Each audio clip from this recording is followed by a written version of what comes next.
बच्चों, तो बेटा आज हम लोग करेंगे फुल टेस्ट नंबर 9 का केमिस्ट्री का सॉल्यूशन। तो क्वेश्चन नंबर 1 जो है आपके स्क्रीन पे दिखाई दे रहा है बेटे 46 नंबर। देखिए इसमें क्या कह रहा है आपसे, मोल कॉन्सेप्ट से क्वेश्चन है ये। 11.2 लीटर्स ऑफ CO2 का आपसे नंबर ऑफ मोल्स पूछ रहा है। तो 11.2 लीटर्स के लिए आप क्या करेंगे बेटे, उसको 22.4 से डिवाइड करेंगे, ठीक है। तो ये हो जाएगा half mole, that is 0.5 moles. ये हो गया क्यू, ठीक है, पहले वाला। ये इतने मॉलिक्यूल्स ऑफ N2 है। मॉलिक्यूल से मोल कैसे निकालते हैं, एवोगाड्रोस नंबर से डिवाइड करते हैं 6.022 10 की पावर 23 से। 10 की पावर 23 कट जाएगा और ये 2 से डिवाइड हो जाएगा पूरा पूरा। 36 ग्राम ऑफ कार्बन किससे डिवाइड होगा बेटा, 12 से। तो 36/12 जो है ये आपका 3 मोल्स हो जाएंगे। और ये हो जाएगा फिर आपका 18 ml जो है वो 18 ग्राम होता है, बिकॉज डेंसिटी पानी की होती है 1 ग्राम पर ml। तो 18 ग्राम मास, और 18 ग्राम मास का मतलब 1 मोल हो जाता है, ठीक है। तो इससे आपका आंसर बन जाता है बेटे QP और S और R, QPSR है ना, ये आपका फर्स्ट ऑप्शन, ठीक है। Second option. चलिए नेक्स्ट क्वेश्चन पे आते हैं। 47 ये है बेटे आपका, कौन सा इनमें से परमिसिबल नहीं है, ठीक है। अच्छा देखते हैं बेटे, ये है ना जो पहला ऑप्शन है यही परमिसिबल नहीं है बेटे। क्यों? बिकॉज ये आपका L है ना, और L की जो वैल्यू होती है वो हमेशा N-1 तक होती है मैक्सिमम, ठीक है। तो 3 के लिए जो L है वो आपका मैक्सिमम क्या हो सकता है बेटे, 2 हो सकता है। इसीलिए आपका परमिसिबल नहीं होता है, ठीक है। चलिए नेक्स्ट क्वेश्चन पे आते हैं। 48 पे है ना, इनमें से कौन सा पॉसिबल है। तो सेम टाइप का क्वेश्चन पूछा है बेटे। देखिए पॉसिबल कौन सा, अगेन ये नहीं पॉसिबल है, ठीक है, नॉट पॉसिबल। 3 2 ml है ना, ये भी नहीं पॉसिबल है, क्योंकि ml जो है वो आपका -L से +L तक होता है, और यहाँ पर ml जो है वो आपका -3, ये भी अलाउड नहीं है। N3 L1 M0, हाँ ये पॉसिबल है बेटे, ठीक है। ये भी नहीं पॉसिबल है, क्योंकि इसमें भी N2 L2 ये पॉसिबल नहीं है, ठीक है। तो करेक्ट आंसर क्या है बेटे आपका, थर्ड ऑप्शन है ना, क्वांटम नंबर्स। ये दो क्वेश्चन आपके पूछे गए उससे। डी ब्रॉगली वेवलेंथ पूछा गया है। देखिए डी ब्रॉगली वेवलेंथ का जो फॉर्मूला होता है बेटे वो H/mv होता है, ठीक है बेटे। यहाँ देखिए, तो लैम्डा आपसे पूछा गया था, तो ये हो जाएगा H/mv, जिसमें H की वैल्यू आप रख रहे हैं 6.6 10⁻34। ये आपका प्लैंक कांस्टेंट है। मास जो है वो आप रखेंगे किलोग्राम्स में, 5 मिलीग्राम्स है ये। मिलीग्राम्स को पहले आप ग्राम में करेंगे 10⁻³ और फिर केजी में करेंगे 10⁻³ अगेन, ठीक है। तो और जो आपका स्पीड है वो है आपका 25 मीटर पर सेकेंड, ठीक है। इसको आप सॉल्व करेंगे बेटे, ये आपका अप्रोक्सीमेटली -30 के रेंज में आएगा, ठीक है। तो ऑप्शन नंबर सेकंड इसका बनेगा क्वेश्चन नंबर 49। 50 50 में कह रहा है कि spectral line is not observed for 2px 2py transition for h as both 2px and 2py have same energy. हाँ बिल्कुल करेक्ट है बेटे। 2px और 2py की एनर्जी, चाहे हाइड्रोजन हो चाहे वो मल्टी इलेक्ट्रॉन हो, उन दोनों के लिए क्या होता है, सेम होता है। तो कभी भी 2px से 2py की तरफ मूवमेंट होगा इलेक्ट्रॉन का, तो उनके मूवमेंट से कोई स्पेक्ट्रल लाइन नहीं निकलेगी, है ना। कब निकलेगा, जब यूनी इलेक्ट्रॉन में आप 2 से 1 आ रहे हैं, 3 से 1 आ रहे हैं, या फिर ऑर्बिट चेंज हो रहा है तब, है ना। और मल्टी इलेक्ट्रॉन में सबशेल्स चेंज होने से भी हो सकता है, मतलब अगर आप 3D से 3p में आ गए, 3p से 3s में आ गए, तब भी हो सकता है मल्टी इलेक्ट्रॉन में। यूनी इलेक्ट्रॉन में ये भी नहीं होता, ठीक है। लेकिन जब विद इन ऑर्बिटल होते हैं आप, मतलब px से py गए, तो कभी नहीं है ना, ना सिंगल ना मल्टी, ठीक है। तो रीजन में कह रहा है spectral line is observed for 2px से 2py condition for multi electron. नहीं, 2px से 2py कभी नहीं निकलता बेटे, चाहे मल्टी हो चाहे कुछ भी हो, ठीक है। तो ये रॉन्ग है, ये करेक्ट है, ये रॉन्ग है, ठीक है। तो assertion is true, reason is false, ठीक है। ये आपका क्वेश्चन नंबर 50। नेक्स्ट 51 पे आते हैं बच्चों। Electronic configuration of the 4 elements A B C are given below. अच्छा इसमें से पूछा है बेटे आयनाइजेशन एनर्जी के बारे में। तो आयनाइजेशन एनर्जी का सिंपल ट्रेंड है, लेफ्ट से राइट जाते हुए बढ़ता है, ऊपर से नीचे आते हुए घटता है, ठीक है। तो देखिए इसमें थर्ड पीरियड का ये मेंबर है, तो ऑब्वियसली ये लोएस्ट होगा बेटे, है ना। तो सी जो है आपका लोएस्ट है, बस यहीं से क्लियर हो गया, है ना। सी लोएस्ट हो रहा है ना। और फिर क्या है, सी के बाद आएगा आपका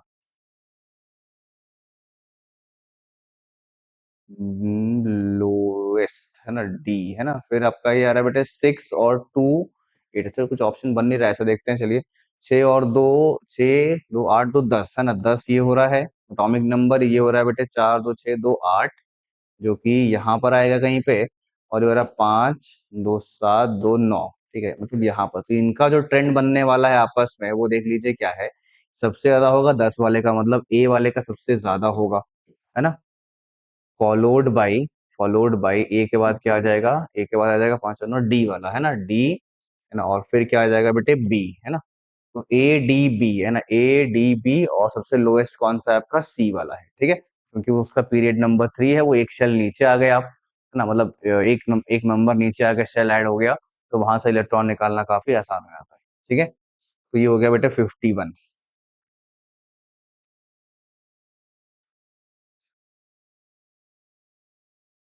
ठीक है, रॉन्ग मैच इनमें से कौन सा बेटे, इसमें तो आपको बस नाम याद करने वाली चीज है। ठीक है, मेंडेलिवियम सही है, सीबोर्जियम सही है।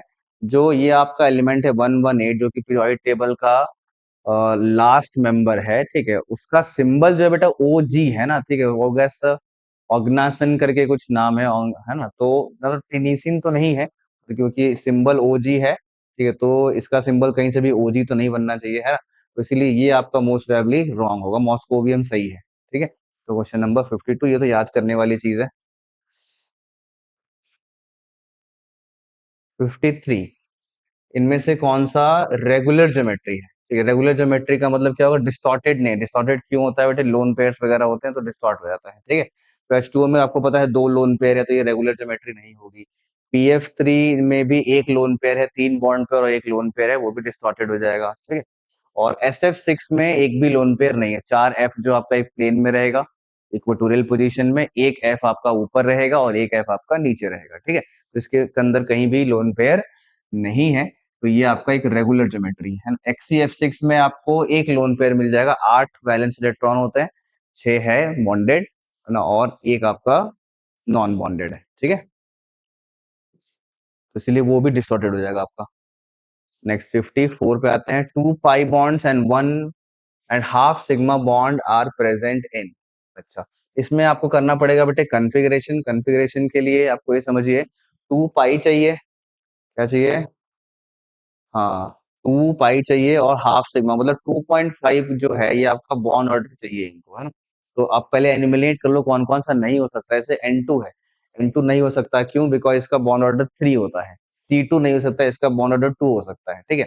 O2 प्लस जो है ये नहीं हो सकता, नहीं ये हो सकता, हाँ ये हो सकता है, क्यों, बिकॉज O2 का जो बॉन्ड ऑर्डर है, O2 के अंदर है टोटल 16 इलेक्ट्रॉन, 16 इलेक्ट्रॉन के लिए बॉन्ड ऑर्डर आपका 2 होता है, उसके ऊपर जाएंगे आप 15 इलेक्ट्रॉन तो 2.5 होता है, ठीक है, तो 2.5 इसके लिए भी है और इसके लिए भी है, N2 के लिए भी है 2.5, ठीक है। फिर इसके बाद आपको क्या करना होगा बेटे, कन्फिग्रेशन लिखना होगा ना, कन्फिग्रेशन जब आप लिखेंगे तो उससे आपको पता लगेगा कि कौन सा वो एलिमेंट है जिसके अंदर दो क्या प्रेजेंट है, 2 pi bonds and half sigma. तो पहले मैं लिख रहा हूँ N2 प्लस का, N2 प्लस का मतलब हो गया 13 इलेक्ट्रॉन्स इसके अंदर हैं, तो आप 14 इलेक्ट्रॉन से कम वाला जो कन्फिग्रेशन है वो लिखेंगे, है ना, तो वो कन्फिग्रेशन क्या है, सिग्मा 1s2 है, सिग्मा स्टार 1s2 है, ठीक है, फिर सिग्मा 2s2 है, फिर सिग्मा स्टार 2s2 है, ठीक है, 2 2 4 2 6 2 8, है ना, ये हो गया बेटे।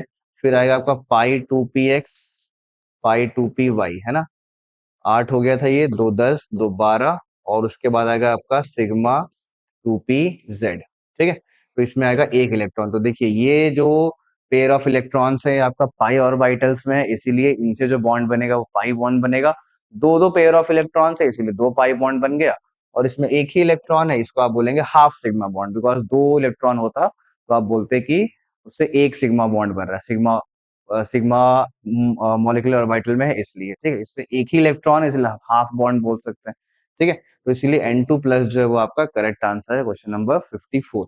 ऐसे करके आप O2 प्लस का जब बना के देखेंगे तो उसमें ऐसा नहीं आएगा, ठीक है।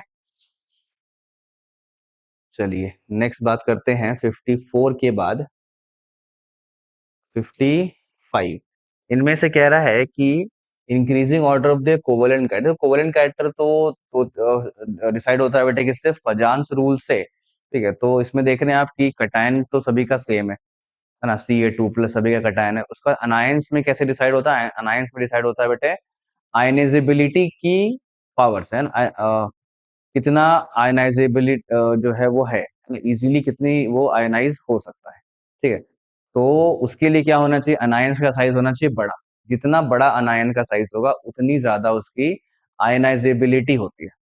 ठीक है। तो इसीलिए CaI2 में आपको पता है आयोडीन सबसे बड़ा है, इसलिए ये जो CaI का जो आई है वो काफी आसानी से उसका इलेक्ट्रॉन क्लाउड जो है वो आयनाइज हो सकता है, अट्रैक्ट हो सकता है। तो जितना ज्यादा वो शेयर होगा उतना ज्यादा कोवलेंट कैरेक्टर उसके अंदर होता है। ठीक है। तो ऑर्डर क्या हो जाएगा, IBr, CL और F। ठीक है। तो DCBA, DCBA, ये सेकंड ऑप्शन। सबसे ज्यादा कोवलेंट कैरेक्टर किसके अंदर मिलेगा आपको, डी के अंदर मिलेगा। ठीक है। नेक्स्ट 56 में इनमें से कौन सा पैरामैग्नेटिक है। ठीक है। तो ये तो आपको अभी तक याद हो चुका होगा बेटे, O2 के अंदर जो है वो दो मिलते हैं आपको, क्या, अनपेयर इलेक्ट्रॉन, दो अनपेयर इलेक्ट्रॉन। ठीक है। जो कि उसके एंटी बॉन्डिंग में प्रेजेंट होते हैं। ठीक है।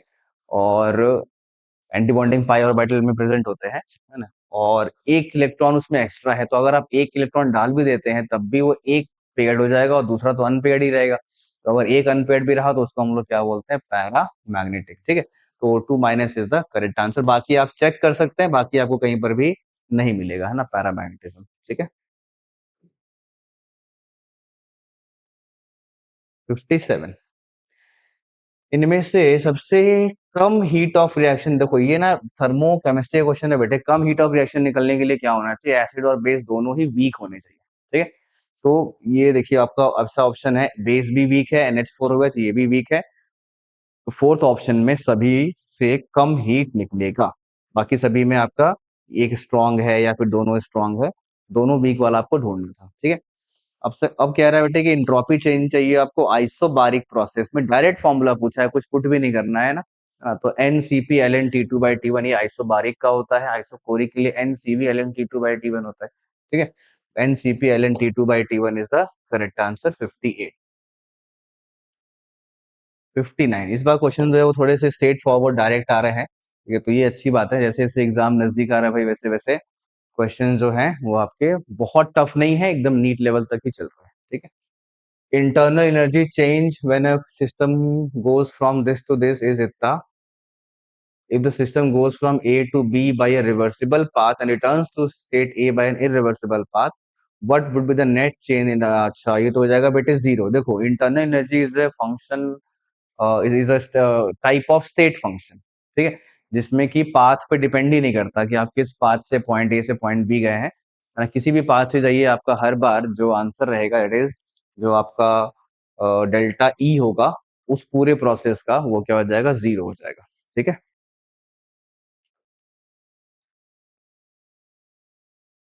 नेक्स्ट क्या कह रहा है बेटा इसमें कि the following is correct, all Bronsted bases are Lewis, all this अच्छा मोस्ट का टाइम। ठीक है। देखिए इसमें जो है आप ऐसे करके याद कर सकते हैं बेटा, ये आपका अर्हेनियस एसिड है ना, अर्हेनियस। ये आपका ब्रॉन्स्टेड है, ये पूरा ब्रॉन्स्टेड बोल सकते हैं आप, और उसके अंदर क्या आता है आपका लुइस आता है। ठीक है। तो आप ऐसा इसमें याद कर सकते हैं कि सारे अर्हेनियस जो हैं वो ब्रॉन्स्टेड हैं, पर रिवर्स ट्रू नहीं है, सारे ब्रॉन्स्टेड जो है वो अर्हेनियस नहीं है, बिकॉज ये वाला जोन ब्रॉन्स्टेड है ना, और ये वाला जोन अर्हेनियस नहीं है। ठीक है। तो इसी में देखते हैं कौन सा करेक्ट कह रहा है, all Bronsted bases are Lewis bases, है ना, all Bronsted bases are Lewis bases. ठीक है। हाँ, लुइस जो है वो बड़ा कैटेगरी है एज कंपेयर टू ब्रॉन्स्टेड। ठीक है। तो ये तो करेक्ट लग रहा है, बाकी ऑप्शंस भी देखते हैं। All Bronsted bases are not Lewis acids, हैं एसिड। अच्छा, all Bronsted bases are not Lewis acids. ठीक है। नहीं नहीं, ये तो कुछ भी है, तो मिसमैच है ना, गड़बड़ है। Most cations are acids only but most anions can be acid और बेस।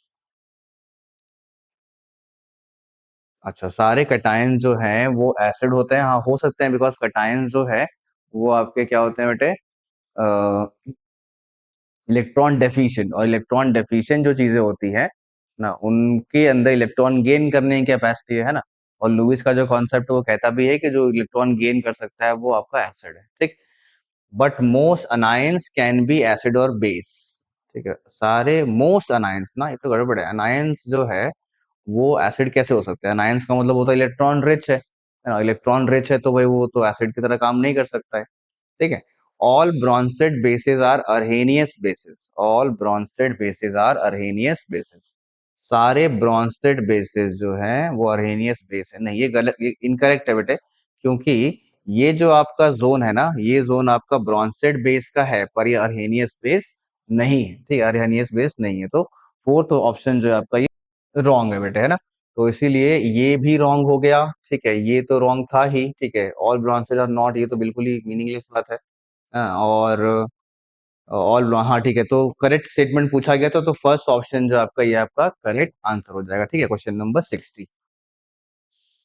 नेक्स्ट 61। 61 में कह रहा है इक्विलिब्रियम प्रेशर इतना है, what is the KP for the reaction. ठीक, अच्छा, इक्विलिब्रियम प्रेशर आपको दिया है, देखो 0.3 एटीएम, और देखिए ये सॉलिड है बेटे, और ये इक्वली बन रहा है ना, इक्वल मोल्स में बन रहा है। इसका मतलब ये जो 0.3 एटीएम है, ये आपका इक्वल प्रेशर में डिवाइड होगा।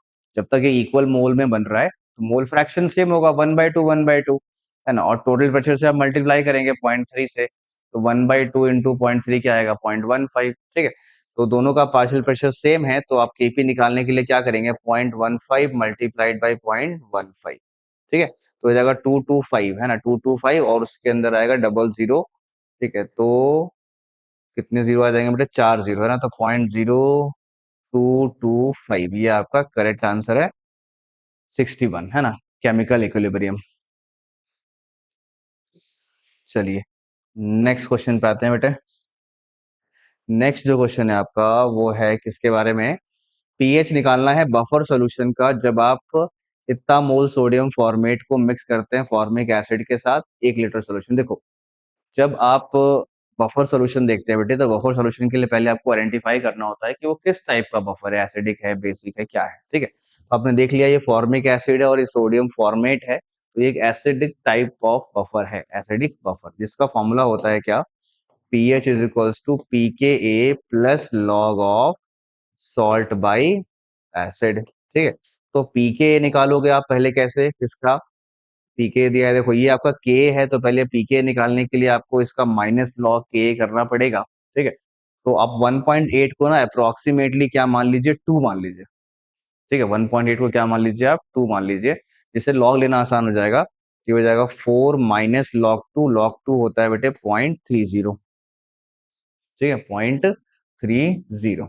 ठीक है, अच्छा, फिर ये हो गया पीके प्लस लॉग सॉल्ट ऑफ, जो सॉल्ट है वो सोडियम फॉर्मेट है बेटे, ये हो जाएगा 0.1। ठीक है, और ये है आपका 0.05, है ना। मैं बस मोल मोल ही कर रहा हूँ, वॉल्यूम से नहीं डिवाइड किया, बिकॉज दोनों में वॉल्यूम से डिवाइड होगा, ऊपर वाले टर्म में भी नीचे वाले टर्म में वॉल्यूम कट जाएगा। ठीक है, ये हो जाएगा बेटे आपका 2, लॉग 2 था, ये प्लस 0.3 होता है, तो ये टर्म और ये टर्म पूरा पूरा कट गया, तो पीएच की वैल्यू क्या आ गई, 4। तो नियरेस्ट आंसर जो आपका क्या है बेटे, 4.05। ठीक है, तो ये हो गया आपका करेक्ट आंसर। अब इसमें आप 1.8 का लॉग लेते, ज्यादा करेक्ट आता, 4.05 एग्जैक्ट आया था, तो टाइम टेकिंग है, तो इससे अच्छा है कि हम लोग 2 पे भी काम कर सकते हैं। ठीक है, ये होगा 62। 63 की बात कर रहे हैं, देखिए इसमें क्या कह रहा है कि MnO4 को मोहर सॉल्ट को ऑक्सीडाइज करना है। मोहर सॉल्ट क्या होता है, फेरस अमोनियम सल्फेट लिखा हुआ है, formula FeSO4 NH4 whole twice SO4।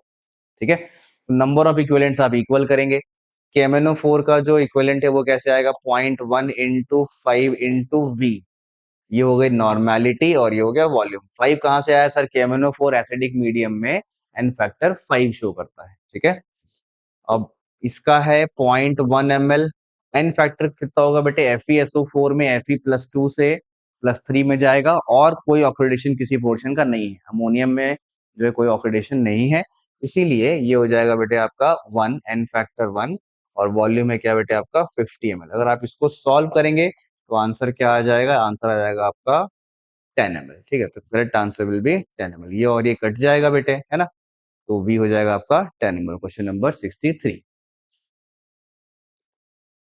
Next 64 पे आते हैं। 64 में कह रहा है जनरली रेजोनेंस इज डिलोकराइजेशन। ठीक है भाई, कौन सा नहीं शो करेगा, मतलब इसमें साफ साफ हमें नाइट्रोबेंजीन में होगा, इसमें होगा। NO2 में अगर आप सोच रहे हैं कि नहीं होगा तो गड़बड़ सोच रहे हैं, क्योंकि ये यहाँ पर नहीं है, पर NO2 में ये स्ट्रक्चर तो है ना, N डबल बॉन्ड O, है ना, और ये है ना O माइनस। ठीक है, NO2 माइनस भी बोल सकते हैं, या फिर कोऑर्डिनेट बॉन्ड लगा सकते हैं आप। ठीक है, तो यहाँ पर तो रेजोनेंस हो सकता है पाई इलेक्ट्रॉन्स का, ठीक है, यहाँ पर कोई रेजोनेंस नहीं है ना, यहाँ पर किसके साथ रेजोनेंस करेंगे, कुछ है ही नहीं रेजोनेंस करने के लिए, ठीक है, तो ये आपका करेक्ट आंसर है ऑप्शन नंबर 4, ठीक है। नेक्स्ट, अब आते हैं हम लोग बेटे 65 पे। आईयूपीएसी नेम पूछा है तो आप ऑब्वियसली डबल बॉन्ड को प्रायोरिटी देने वाले हैं, है ना, डबल बॉन्ड को आप यहाँ से करेंगे 1, ठीक है, यहाँ से नंबरिंग करिए 1 2 3 4 5, है ना, तो 3 पे आपका डाइमिथाइल है, 5 पे इथाइल है, अल्फाबेटिकल अरेंज होगा और साइक्लोहेक्स 1 इन है, ठीक है, तो 5 पे इथाइल है बेटे, 3 पे डाइमिथाइल है और साइक्लोहेक्स इन है ना। 1 नहीं लिखते हैं बिकॉज जब डबल बॉन्ड 1 पोजीशन पे हो तो नहीं भी मेंशन कर सकते हैं आप, ठीक है। Next 66, find the false conformation के बारे में, special arrangement of atom in space which can be convert into one another, ठीक है, रोटामर्स ही बोलते हैं बेटे, बिल्कुल करेक्ट है, जो एक दूसरे को रोटेट करके आप नया डिफरेंट डिफरेंट अरेंजमेंट क्रिएट कर सकते हैं, उसलिए हम उसको रोटामर बोलते हैं, ठीक है। Rotation around CC bond is completely free, नहीं ये गड़बड़ है, कम्प्लीटली फ्री नहीं होता है, ठीक है, हाँ बहुत एनर्जी गैप कम होती है, it has zero energy barrier, ना ये गड़बड़ है बेटे, जीरो एनर्जी बैरियर नहीं है, ठीक है, जहां तक मुझे याद है इसमें एनर्जी बैरियर 20 किलो जूल के अंडर ही रहता है, मतलब कम ही रहता है पर जीरो नहीं होता है, ठीक है, तो ये आपका रॉन्ग स्टेटमेंट, इसीलिए करेक्ट आंसर है ना, second answer is the correct answer, ठीक है। और बाकी भी पढ़ लेते हैं, क्या है, क्लोज टुगेदर कॉल्ड इक्लिप्स, हाँ जितना पास होगा उसको इक्लिप्स बोलते हैं, और दूर होगा तो स्टैगर्ड बोलते हैं, और उसके बीच में जो भी होगा उसको स्क्यू बोलते हैं, ठीक है, सारे स्टेटमेंट करेक्ट है बेटे, सेकंड वाला जो है आपका रॉन्ग है बस, तो इसलिए करेक्ट आंसर बन गया आपका सेकंड। 67, इनमें से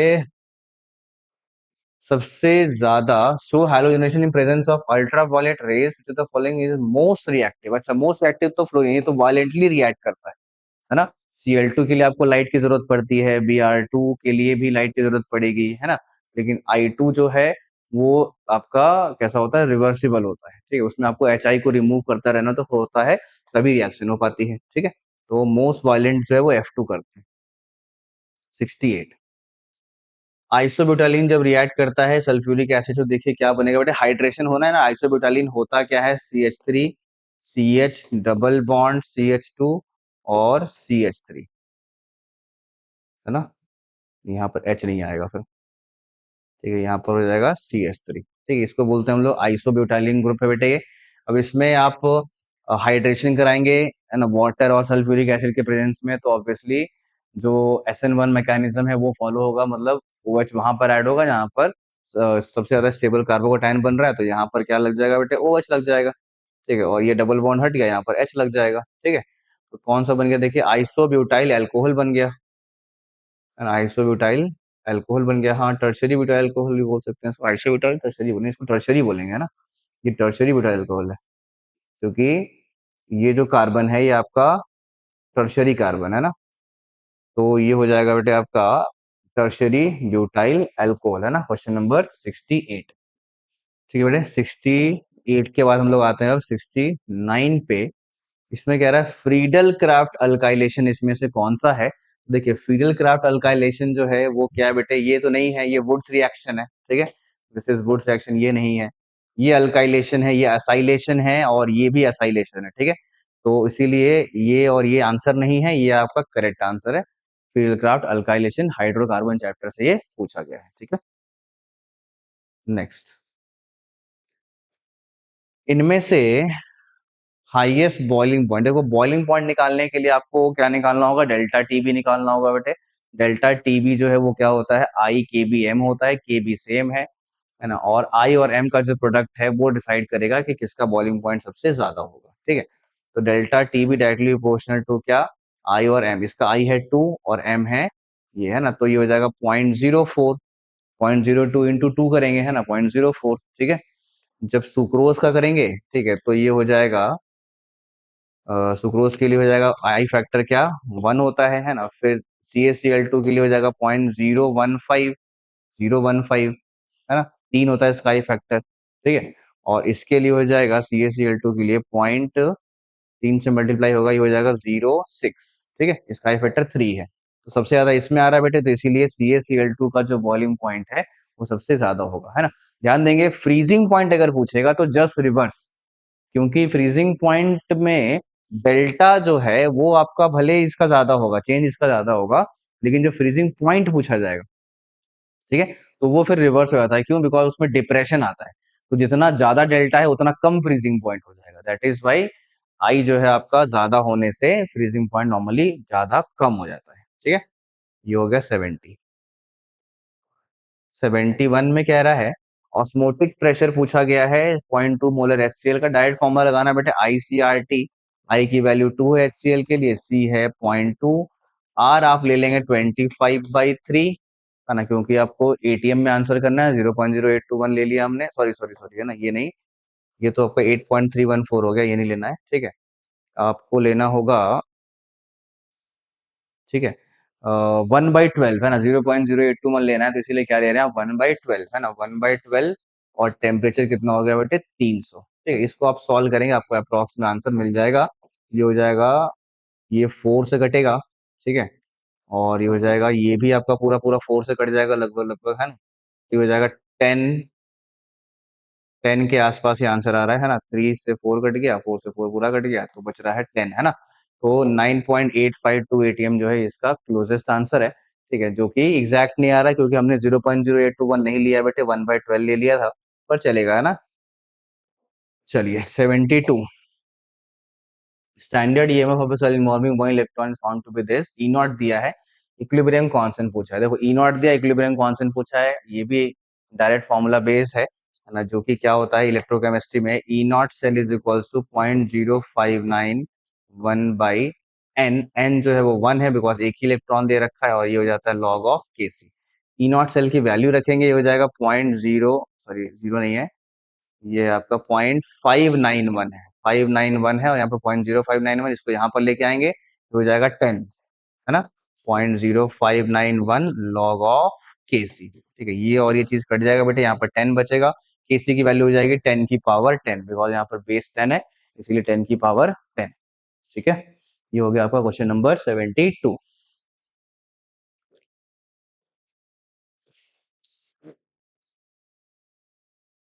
चलिए नेक्स्ट 73 पे आते हैं। 20 एम्पियर करंट पास किया, amount of lead deposit at the cathode. देखिए, ये पूछा गया आपका फैराडे के लॉ से बेटे, जो कि W इज इक्वल टू, एक फॉर्मूला होता है ZIT, फैराडे फर्स्ट लॉ। ठीक है, जिसमें Z क्या होता है, what is Z, E/F। E क्या होता है, equivalent weight, that is equivalent weight क्या होता है, molecular weight by N factor. ठीक है, तो मॉलिक्यूलर वेट है 207, वैलेंसी है 2, बिकॉज लेड नाइट्रेट है, PbNO3 होल ट्वाइस। ठीक है, वैलेंसी 2 है लेड की इसमें। ये E हो गया, F है आपका 96500, आपका आई जो है वो आपका 2 है, और टाइम है 20 × 60। कोई ऑप्शन नहीं है बेटा इसमें, आपको सॉल्व ही करना पड़ेगा। ठीक है, there is no other way, ठीक है, आपको सॉल्व करना ही पड़ेगा। चलिए नेक्स्ट 73 के बाद आते हैं 74 पे। 74 में आपसे पूछ रहा है कि unit of dimension of the rate constant. देखिए, डायमेंशन के लिए आपको इसी से कंपेयर करना होगा। रेट की जो डायमेंशन होती है, इस तरफ जो रेट है ना, इसकी जो यूनिट होती है वो क्या होती है, हमेशा मोल पर लीटर पर सेकेंड, मोल पर लीटर पर सेकेंड। ठीक है, तो यहाँ से आपका पावर से डिसाइड हो रहा है, ये पावर 0 है, इसका मतलब क्या है कि जो रेट की यूनिट होगी वही के की यूनिट हो जाएगी। तो पहले वाले के लिए क्या हो जाएगा, मोल पर लीटर पर सेकेंड। ठीक है, तो करेक्ट है। ठीक है, ये करेक्ट है, ए वाले का 1 ही है ना। तो इससे आपने 2 और 3 ऑप्शन जो है वो फाइंड आउट कर लिया। उसके बाद देखिए यहाँ पर पावर 1 वाला देख लो बेटे एक बार, पावर 1 वाला जो है ना, पावर 1 वाला जो है उसके लिए क्या होता है, क्योंकि ये फर्स्ट ऑर्डर है तो ये इसका रेट कॉन्सेंट आपको याद भी होगा, ये सेकंड इनवर्स होता है। ठीक है, तो इसीलिए डी का क्या हो जाता है बेटे, 3 हो जाता है ना। तो डी का हो जाता है 3, डी का हो जाता है 3, तो ये रहा बेटा ऑप्शन आपका, है ना, ये फोर्थ ऑप्शन, ये आपका करेक्ट आंसर है। ए का 1 और डी का 3 से हमने एलिमिनेट कर लिया कि कौन सा करेक्ट हो सकता है। ठीक है, बाकी भी आप निकाल सकते हैं वही डायमेंशनल एनालिसिस से, कोई इसमें मुश्किल चीज नहीं है। नेक्स्ट 75 आ जाइए। पार्शियल प्रेशर ऑफ ए और बी को डबल किया गया, रेट कांस्टेंट, हाँ ध्यान देना भाई, रेट कांस्टेंट पूछा है, मतलब के ऊपर क्या इफेक्ट पड़ेगा, रेट पे नहीं। रेट कांस्टेंट तो टेम्परेचर डिपेंडेंट चीज है, तो आंसर क्या होगा, रिमेन्स कांस्टेंट, मतलब के ऊपर कोई इफेक्ट नहीं पड़ता है। ठीक है, हड़बड़ हड़बड़ में गड़बड़ नहीं करना है। 76, इसने पूछ रहा है आपसे correct order of the decreasing body, तो कई बार पूछा गया बेटे, क्लोरीन, ब्रोमीन, फ्लोरीन और आयोडीन, है ना, ये तो कई बार रिपीट हो चुका है।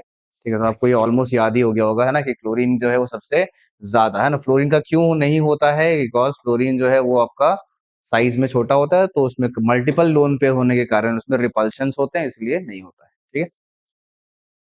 कार्बन सिलिकॉन, ये 14 ग्रुप से पूछा गया बेटे। Affected by water, not affected by water, बिल्कुल करेक्ट है। इनमें वाटर का कोई इफेक्ट नहीं था, सिर्फ टिन पे होता है, वो भी हाइड्रोजन रिलीज करता है, बिल्कुल करेक्ट है। ये करेक्ट हुआ और ये इनकरेक्ट है, तो पहला इज करेक्ट, दूसरा इज इनकरेक्ट। ये आपका एनसीईआरटी में भी रिएक्शन दे रखी है। ठीक है। Question number 77। 78 पे आ जाइए।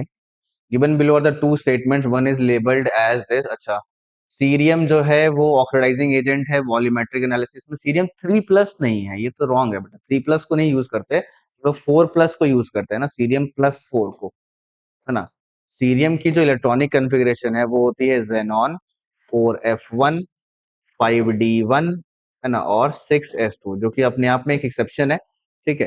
तो इसका जो 4+ होता है वो इजीली किस में कन्वर्ट हो सकता है? +3 में कन्वर्ट हो सकता है। ठीक है, क्योंकि 4+ ये है। ठीक है, ये सब चारों निकाल देंगे तो 4+ हो जाएगा। ठीक है। और वो +3 में क्यों आना चाहता है? क्योंकि ये लैंथेनॉइड का मेंबर है, और लैंथेनॉइड के जो मेंबर्स होते हैं उसका +3 ऑक्सीडेशन स्टेट जो है वो काफी ज्यादा स्टेबल होता है, तो इसीलिए +4 से +3 में आने की टेंडेंसी इसकी काफी स्ट्रांग होती है। मतलब ये काफी आसानी से रेड्यूस हो सकता है। इसीलिए एजेंट कैसा होता है बेटा? ऑक्सीडाइजिंग एजेंट होता है ना, जो कि Ce+4 है, ये नहीं है, Ce+3 नहीं है, तो ये रॉन्ग हो गया। ठीक है। C+3 has noble gas configuration in light. हाँ, नोबल गैस C+3 का नहीं।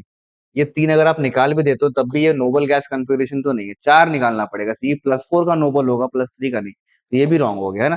तो दोनों ही रीजन, दोनों ही स्टेटमेंट जो है वो रॉन्ग है, असर्शन भी और रीजन भी। ठीक है। ये थोड़ा सा बढ़िया क्वेश्चन पूछा इन्होंने। नेक्स्ट 79 पे आते हैं। विल्किंसन कैटलिस्ट, ये क्या होता है बेटे? रोडियम होता है R, PPH3 और Cl, है ना। ये आपका ट्राइफिनाइल फॉस्फीन क्लोरो, और जो कि हम लोग यूज करते हैं, जहां तक मुझे याद है, ये हाइड्रोजनेशन ऑफ अल्कीन्स में ना, उसमें यूज होता है ना, विल्किंसन कैटलिस्ट। ठीक है।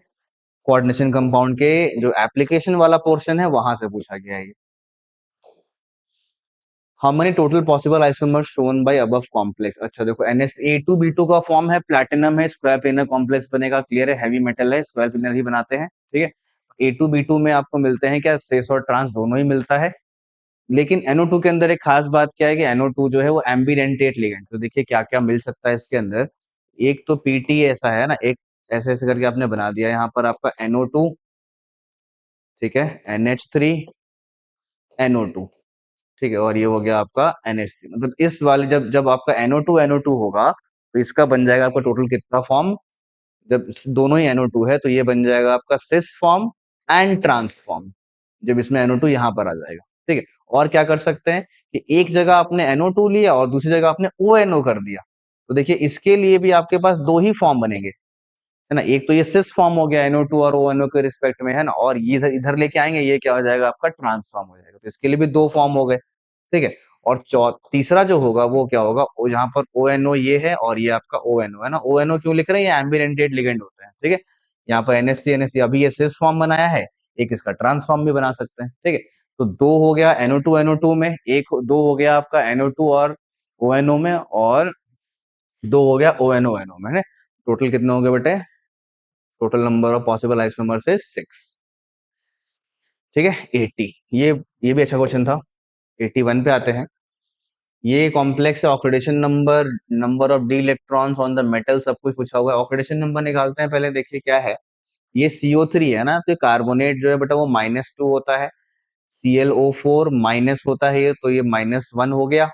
तो कोबाल्ट का हो गया +3 ना, ये हो गया -2, ये हो गया -1, टोटल -3, ये 0 होता है, तो ये कोबाल्ट का हो गया +3 OS। ठीक है। अच्छा, फिर क्या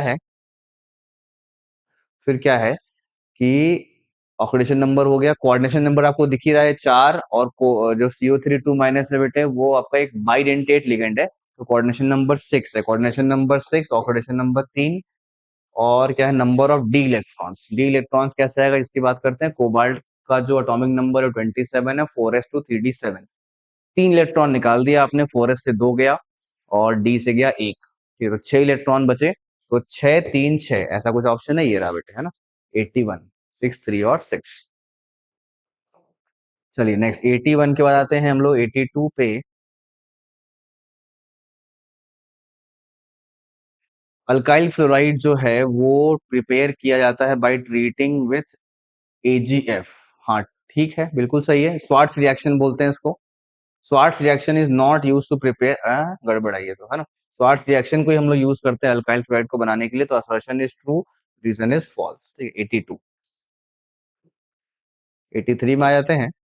फॉस्फोरस ट्राइक्लोराइड जो है are preferred over thionyl chloride for the pure, ये गड़बड़ है बेटे, रॉन्ग स्टेटमेंट है।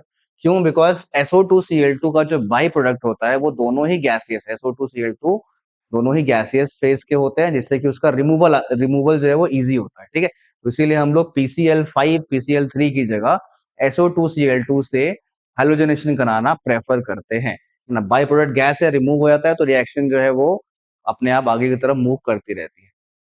फॉस्फोरस क्लोराइड्स गिव प्योर, नहीं प्योर ये नहीं देता बेटे, ये तो मिक्सचर देता है ना, तो गड़बड़ है। तो दोनों ही स्टेटमेंट रॉन्ग है बेटे, both assertion and reason are wrong statements. ठीक है, नेक्स्ट 84 पे आते हैं। ये आपका H2SO4 है, मेजर प्रोडक्ट क्या होगा? देखिए ये है ना, H2SO4 जब अल्कोहल के साथ एक्ट करता है बेटे, तो टेम्परेचर का खेल होता है ना, 413 केल्विन पे बनाता है ईथर, H2O रिमूव करके डिहाइड्रेशन करके, है ना। और जब ये 443 केल्विन पे होता है, ठीक है, तब ये बनाता है क्या? अल्कीन। ये बनाता है अल्कीन। ठीक है, तो उसमें भी डिहाइड्रेशन होती है, OH और एक एक कार्बन से हटेगा और H हटेगा दूसरे कार्बन, H हटेगा दूसरे कार्बन से। ठीक है, तो अल्कीन और ईथर दोनों ही बनते हैं। अभी टेम्परेचर 413 है, इसलिए क्या बन रहा है? ईथर बन रहा है। क्या बन रहा है बेटे? ईथर बन रहा है ना। इसमें बस दो मॉलिक्यूल को ऐसे ऐसे करके जोड़ देना है आपको, CH3 CH2 OH OH CH2 CH3। ठीक है, यहाँ से O और ये आप गायब कर देंगे और ये क्या बन जाएगा बेटे? ईथर बन जाएगा 413 केल्विन पे। ठीक है, 85 इनमें से कन्वर्ट करना है। ठीक है, रेड फॉस्फोरस से अच्छा रिड्यूसिंग एजेंट कर सकता है बेटे वल्फ कृष्णर, है ना, ये भी कर सकता है, N2H4 ये भी कर सकता है, क्लीमेंशन जिंक और स्टील, हाँ ठीक है, सब कुछ ही सही है। ठीक है, तो इन तीनों के हेल्प से आपका ये रिडक्शन कैरी आउट करवाया जा सकता है। ठीक है, नेम रिएक्शंस कई बार पूछे जाते हैं, आपको समझ में आ रहा होगा। 86 benzaldehyde is less reactive than propanal in nucleophilic addition, बिल्कुल करेक्ट है बेटे। देखिए बेंजल्डिहाइड जो है वो ऐसा होता है, और क्यों होता है इसको समझो, है ना। ये आपका बेंजल्डिहाइड है, ठीक है, C डबल बॉन्ड O और क्या बेटे? H। ठीक है, और प्रोपनल, प्रोपनल क्या है? CH3 CH2 C double bond O और H, ये आपका प्रोपनल है। ठीक है, ये लेस रिएक्टिव होता है टुवर्ड्स न्यूक्लियोफिलिक एडिशन, क्योंकि इसका जो कार्बन है, जिसका जो पॉजिटिव चार्ज है, वो ज्यादा अच्छे से न्यूट्रलाइज होता है ड्यू टू रेजोनेंस, है ना। क्योंकि ये डबल बॉन्ड यहाँ पर मूव करेगा और इसका जो पाई बॉन्ड है यहाँ पर मूव करेगा, और यहाँ पर पाई बॉन्ड बनने के कारण उस कार्बन के पास, है ना, जो बेंजल्डिहाइड वाला कार्बन है, उस कार्बन के पास इलेक्ट्रॉन डेफिशिएंसी कम है, उसको ज्यादा इलेक्ट्रॉन की जरूरत नहीं है। ठीक है, एज कंपेयर टू दिस, इसमें सिर्फ और सिर्फ इंडक्टिव इफेक्ट के कारण इलेक्ट्रॉन डेफिशिएंसी डिक्रीज हो रही है। ठीक है, जितना ज्यादा इलेक्ट्रॉन डेफिशिएंसी होती है कार्बोनिल कंटेनिंग कार्बन पे, ठीक है, उतना ज्यादा न्यूक्लियोफिलिक एडिशन रिएक्शन की टेंडेंसी बेहतर होती है। ठीक है, तो इसीलिए ये आपका wrong statement, less sorry correct statement है, लेस रिएक्टिव देन प्रोपेनॉल। हाँ, carbon atom of carbonyl group of less electrophilic than carbon atom of the carbonyl, हाँ ठीक है, लेस इलेक्ट्रोफिलिक, हाँ लेस इलेक्ट्रोफिलिक, इसको इलेक्ट्रॉन ही चाहिए, है ना। ठीक है, तो ये आपका carbon atom of the carbonyl group of the less electrophilic than the carbon atom of the carbonyl group present in propanal, हाँ ठीक है, सही है, क्योंकि इसमें यहाँ पे इलेक्ट्रॉन डेफिशिएंसी जो वो पूरी हो जा रही है। ठीक है, तो दोनों ही जो है, लेकिन लेस इलेक्ट्रोफिलिक नहीं होता है ना। इलेक्ट्रोफिलिक, इलेक्ट्रोफिलिक का मतलब हो गया कि इलेक्ट्रोफिलिक सेंटर, मतलब इलेक्ट्रोफाइल जो है लोकेशन है ना। हाँ तो ठीक है, इलेक्ट्रोफिलिक तो है ही लेस, बस इलेक्ट्रोफिलिक है इसीलिए तो उस पर अटैक नहीं हो पा रहा। ठीक है, करेक्ट है बेटे, दोनों ही स्टेटमेंट और रीजन करेक्ट है, एक्सप्लेनेशन भी करेक्ट है आपका ना 86 का। चलिए नेक्स्ट 87 की बात करते हैं। इसमें क्या कह रहा है आपसे कि इनमें से कौन सा रॉन्गली मैच्ड है। ठीक है, रॉन्गली मैच का मतलब क्या? ये कौन सा पेयर ऑफ कंपाउंड है जिससे कि आप ये डालेंगे तो ये डिस्टिंग्विश नहीं होगा। ठीक है, मिथाइल अल्कोहल और इथाइल अल्कोहल ने बात करी है, तो ये आपका आयोडोफॉर्म रिएक्शन करता है बेटे, ये दोनों मिलके। तो मिथाइल अल्कोहल जो है वो कर सकता है, बिकॉज वो मिथाइल कीटोन में कन्वर्ट हो जाएगा, ठीक है, मतलब मिथाइल कीटो फॉर्म में कन्वर्ट हो जाएगा, है ना, और ऑक्सीडाइज होकर के, मतलब, ठीक है, तो ये शो करेगा और ये शो नहीं करेगा, ठीक है, तो हम लोग इसको डिस्टिंग्विश कर सकते हैं, तो करेक्ट हुआ ये रॉन्गली मैच कर रहा है, ठीक है, डिस्टिंग्विशिंग एजेंट सही यूज किया हमने, है ना। फेलिंग सॉल्यूशन जो है वो इससे रिएक्ट कर जाएगा, इससे नहीं करेगा, ठीक है, तो ये भी करेक्ट है। NaHCO3 इससे कट जाएगा, इससे नहीं करेगा, ठीक है, ये भी करेक्ट है। Propane 1 2 diamine, propane 1 2 amine, propane 2 amine, हाँ नहीं, ये दोनों ही 1 डिग्री अमीन है बेटे। हिंसबर्ग रिएजेंट जो है वो आइडेंटिफाई तब कर सकता है जब डिग्री ऑफ अमीन चेंज करे, है ना, प्राइमरी अमीन हो, है ना, मतलब 1 डिग्री अमीन हो, 2 डिग्री अमीन हो, टर्शियरी अमीन हो, ठीक है, तो इनमें जो सॉलिबिलिटीज होती है उनमें डिफरेंस पाया जाता है, सबसे ज्यादा 1 में, फिर उससे कम 2 में, और 3 में तो नो रिएक्शन, ठीक है। तो हिंसबर्ग रिएजेंट जो है प्रोपेन 1 अमाइन और प्रोपेन 2 अमाइन को, प्रोपेन 2 अमाइन क्या होगा, देखो CH3 CH, है ना, और CH3, ये टू अमाइन है, तो इसका मतलब ये है तो अभी भी क्या, प्राइमरी अमीन है, ठीक है, सेकेंडरी कार्बन पे लगा है पर है तो ये प्राइमरी अमीन है, ठीक है, तो इसीलिए ये इसको डिफरेंशिएट नहीं कर पाएगा, ठीक है, तो इसलिए करेक्ट आंसर क्या होगा बेटे, फोर्थ, ये रॉन्गली मैच्ड है। 80,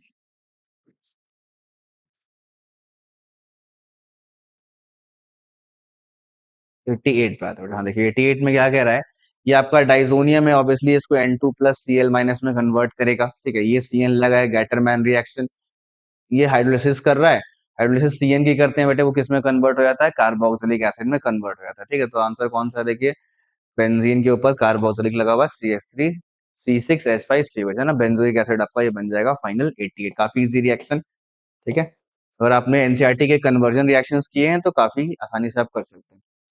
कंसंट्रेटेड HNO3 जो है वो ग्लूकोज को किस में कन्वर्ट करता है, ये क्वेश्चन है बेटे, तो आपने पढ़ा है ग्लूकोज में जो है आपका एक प्रकार से यहाँ पर है CHO और यहाँ पर आपका CH2OH होता है, ठीक है, और यहाँ पर HOH लगे होते हैं, तो जो कंसंट्रेटेड HNO3 होता है वो सिर्फ और सिर्फ इसके ऊपर और इसके ऊपर एक्ट करता है, टर्मिनल कार्बन पे, ठीक है, ये कन्वर्ट हो जाता है आपका COOH में, और ये भी कन्वर्ट हो जाता है आपका COH में, बिकॉज HNO3 एक स्ट्रॉन्ग ऑक्सीडाइजिंग एजेंट की तरह फंक्शन करता है, ठीक है। तो देखिए क्या हो रहा है, COH में कन्वर्ट हो गया, एक ऑक्सीजन ऐड हुआ, +1 ऑक्सीजन बोल सकते हैं आप, ठीक है, +1 प्लस ऑक्सीजन हुआ है, ठीक है, और यहाँ से एक हाइड्रोजन तो है ना, यहाँ भी हाइड्रोजन है, यहाँ भी हाइड्रोजन है, तो फॉर्मूले में कुछ चेंज नहीं, एक ऑक्सीजन का यहाँ पर ऐड हुआ, और यहाँ पर देखिए क्या हो रहा है, दो हाइड्रोजन गायब हो रहे हैं, ठीक है, दो हाइड्रोजन गायब हो रहे हैं, और एक ऑक्सीजन जुड़ रहा है, एक ऑक्सीजन जुड़ गया, है ना, और दो हाइड्रोजन गायब, मतलब दो ऑक्सीजन जुड़ा, दो हाइड्रोजन गायब हुए, ऐसा कुछ हुआ है, ठीक है। फॉर्मूला होता है C6H12O6, है ना, किसका, ग्लूकोज का, तो ये गायब हुआ है दो, ये हो गया H10, और ये ऐड हुआ है दो, तो ये हो गया 8, है ना, C6H10O8 में कन्वर्ट हो गया, ये आपका सेकंड आंसर, इसको बोलते हैं क्या बेटे, सैकेरिक एसिड भी बोलते हैं, और इसका दूसरा नाम भी एक ग्लूकैरिक एसिड है ना, ग्लूकैरिक एसिड भी इसको बोला जाता है, ठीक है, 89 का, ठीक है, बायोमोलिक्यूल से पूछा गया क्वेश्चन है बेटे ये। 89 पे आते हैं, सॉरी लास्ट 90 पे आते हैं। पॉजिटिव टेस्ट इसमें से कौन सा नहीं देता है, लसाइन टेस्ट, देखिए लसाइन टेस्ट नाइट्रोजन का करवाने के लिए बेटे आपको क्या करना होता है कि Na फ्यूज सोडियम जो है वो डालना होता है, जिससे कि नाइट्रोजन जो है वो रिएक्ट करके कन्वर्ट हो जाता है NaCN में ना, पर NaCN में कन्वर्ट होने के लिए C होना चाहिए, कार्बन चाहिए होता है, ठीक है, तभी वो NaCN में कन्वर्ट होगा, और फिर हम लोग CN- की फर्दर टेस्टिंग करा सकते हैं, ठीक है। हाइड्रोजीन में क्या दिक्कत है, इसका फॉर्मूला है NH2NH2, ठीक है, N2H4 इसका ओवरऑल फॉर्मूला, इसमें कहीं पे कार्बन आता ही नहीं है, अगर कार्बन ही नहीं आएगा, ठीक है, तो वो आपका जो सोडियम फ्यूजन एक्सट्रैक्ट होता है उसमें CN नहीं बन पाएगा, CN नहीं बनेगा तो फर्दर आप उसकी टेस्टिंग नहीं करा पाएंगे, ठीक है। तो ये हुआ बेटा आपका क्वेश्चन, जो क्वेश्चन नंबर 90 है वो कंप्लीट हो गया, इसी के साथ फुल टेस्ट नंबर 9 जो है वो कंप्लीट हो गया। तो आई होप आपके क्वेश्चंस काफी सारे सही हुए होंगे, ठीक है, सभी को रिजल्ट्स के लिए best of luck, okay, thank you.